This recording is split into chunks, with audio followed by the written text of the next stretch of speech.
জম্মু তাওয়াই এক্সপ্রেসটি জম্মু থেকে ছেড়ে আজ হচ্ছে থার্ড ডে, আর এখন বাজে প্রায় 10টা 9। এখন আমাদের ট্রেনটি ঢুকছে অযোধ্যাধাম রেলওয়ে স্টেশনে। অযোধ্যাধাম ক্যান্টনমেন্ট পেছনে ছেড়ে এসেছে, তো আধ ঘন্টা আগেই ছিল ওখানে। ট্রেনটির টাইম অ্যাকচুয়ালি ছিল 9:30, বাট ঢুকছে 10টা 9। যাই হোক, অযোধ্যাধাম যখন আমরা কলকাতা থেকে জম্মু আসি, তখন যেদিনকে ট্রেনে উঠি ফার্স্ট ডে 11:45 সকাল, সেই দিনই ভোর 5টার সময় 5:30টার সময় অযোধ্যাধাম স্টেশনে ক্রস করে। তো সেই মুহূর্তে ঘুমিয়ে পড়েছিলাম, দেখা হয়নি। আর এখন তাই জন্য যেহেতু 10টাই বাজে, মোটে ঘুম টুম হয়নি, দেখতে দেখতে যাচ্ছি। বেশ ভালো, অনেকটাই বড় স্টেশনটা, আর বেশ লোকজনও আছে। আর এটা যেহেতু নতুন স্টেশন, তাই দেখুন কত সুন্দর, একদম ঝকঝকে তকতকে করা, বেশ ভালো বিষয়টা। যদিও সকালবেলা দেখলে একটু বেশি ভালো লাগতো, বাট কী করা যাবে, মিস হয়ে গেছে।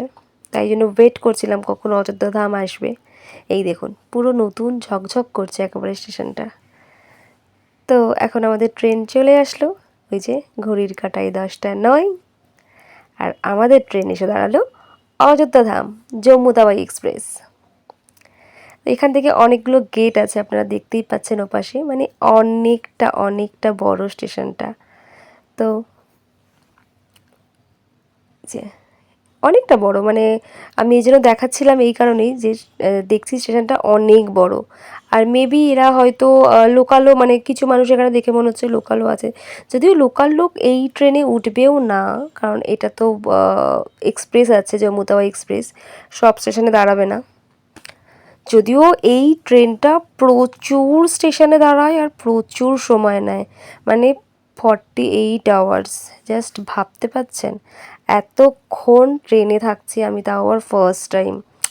যাই হোক, কী করা যাবে, ভালো জায়গায় ঘুরতে গেলে তো এরকম কষ্ট করতেই হবে, কিছু করার নেই। তো যাই হোক, কেমন লাগলো আপনাদের জানিয়েন।